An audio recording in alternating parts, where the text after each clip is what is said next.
What are the CIA and Senate fighting about? And with all the tensions overseas, is it really necessary? Here's more on the spies who spied because they think they're being spied on.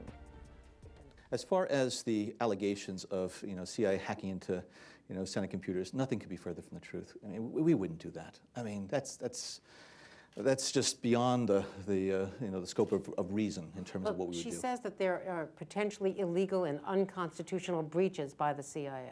Well, there appropriate authorities right now, both inside of CIA as well as outside of CIA, Justice Department, are looking at what CIA officers and as well as CISI staff members did. When the facts come out on this, I think a lot of people who are claiming that there has been this tremendous sort of spying and monitoring and hacking will be proved wrong. Motion to proceed to counter number 309. I have grave concerns that the CIA's search may well have violated the separation of powers principles embodied in the United States Constitution. I have asked for an apology and a recognition that this CIA search of computers used by its oversight committee was inappropriate. I have received neither. Besides the constitutional implication, the CIA's search may also have violated the Fourth Amendment, the Computer Fraud and Abuse Act, as well as Executive Order 12333, which prohibits the CIA from conducting domestic searches or surveillance. And if you're just joining us, we welcome back to the show. We have Dee Dee Benkie with us, Dr. Alexander Mirescu, Dr. Alain Sanders, and in Washington, D.C., we also have Tom Squitteri, an award-winning journalist and professor. Thank you again for being here. Now, this has been a public fight all week long. Now, the question is, what is this, very simple question, what is this all about, really? Well, look, Dianne Feinstein is someone I never agree with, but this time I do. I think she's absolutely right. CIA, they're running amok. And, and look, the spying is out of control. What they did was wrong. I mean, But this began about 5 years ago. That's true, but it's gotten out of control. It just is. I mean, we need to have some privacy. I mean, and look, and there were some sensitive documents, and they were even starting to remove information from members of the Senate. Are you kidding me? So look, for me to agree with Dianne Feinstein, that's a big day. But she's absolutely right. Day, Dee Dee. She's absolutely right. I'm with her. Right. All right, we're going to take the temperature from all of our panel guests. Dr. Mirescu. I have to say, I wish I was more surprised to find out that intelligence agencies were looking after decision makers. If the CIA had no problem monitoring Angela Merkel's private mobile for nearly a decade, I'm sure they had no problem going after the computers of members of Congress and the Senate. Whether it's reprehensible, obviously we know it's reprehensible, but this is indicative of some sort of loss of control or loss of oversight by the Obama administration. I was rather sympathetic to the administration, but it just seems that this is a spiraling out of control and a lack of leadership on keeping the reins. And of course, this ended after the Obama administration came in, after ending the controversial interrogation program started during the Bush administration. Right, and it's important to understand the context. This is a very serious constitutional dispute. Mm-hmm. It's not a political dispute. It's a constitutional dispute. What really happened is that the Senate Intelligence Committee wanted to investigate CIA activities with the prisons overseas and waterboarding. And to do that, the committee needed information. And so it went to the CIA to obtain information. The CIA provided information, as it is supposed to do under law, to the committee. It provided information to the Committee on Computers. As a result of that information, the committee then started to produce a report, which reportedly is highly critical. The report has not yet been released. As a result of that report and the information that the CIA committee, the Senate committee discovered, the allegations are that the CIA withdrew some of the documents without telling the Senate committee from the computer cache. So that was the problem number one. And then problem number two, when the CIA discovered that the Senate Intelligence Committee apparently had gotten an internal memorandum from the CIA, which was also critical, the CIA began to spy on the committee because it felt that that document had been improperly obtained. So what we've got is a constitutional situation of who oversees whom.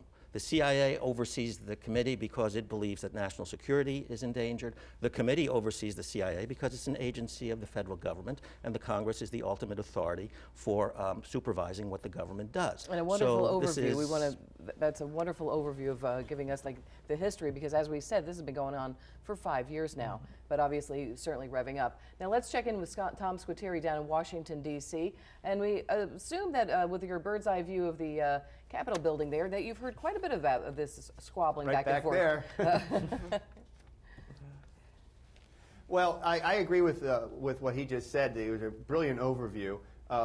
However, one of the key elements is that I disagree in the point that it is civilian oversight, much like the civilian oversight of the military. There's not much wiggle room there, and the CIA likes to spy. It's a Casablanca moment. Oh my gosh, there's gambling, shock, there's gambling going on here.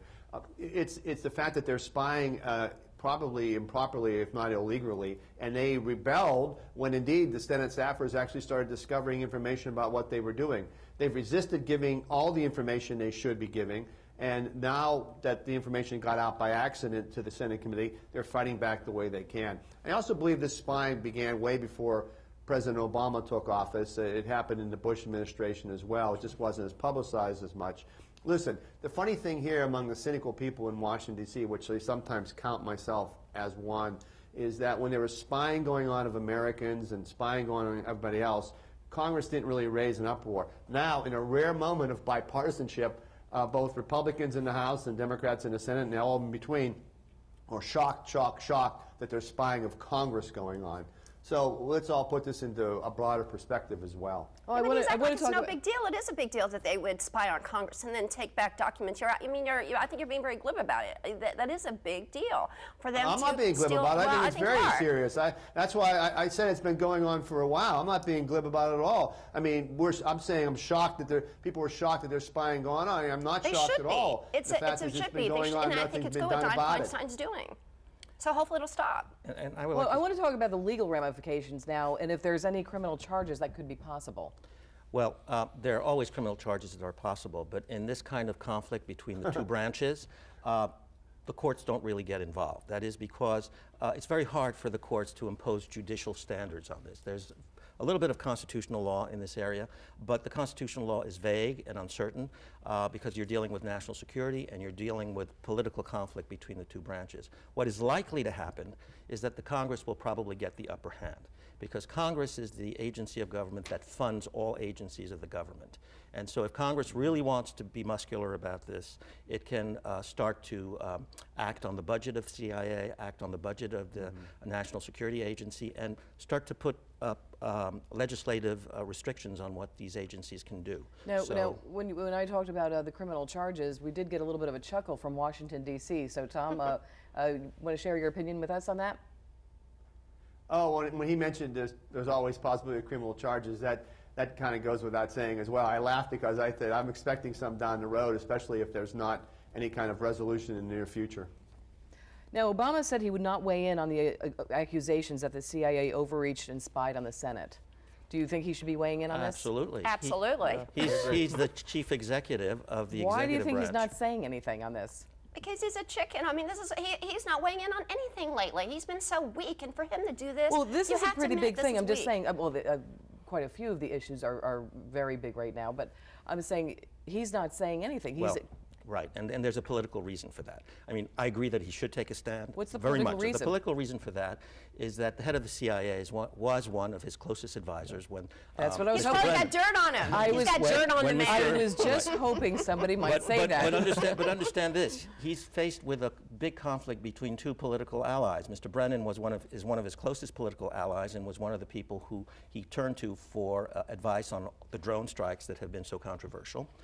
And then, of course, Senator Feinstein is also an ally of him. She's a liberal senator, but she has been extremely protective of the National Security Agency and the CIA overall. And so what he's feeling the heat from both sides. He's got two friends who are fighting. They're fighting a constitutional battle. He has to play the referee pretty soon. He's stuck in the middle. But he does need to address the American citizens. I think that would be a good idea for him to do if his two friends are fighting.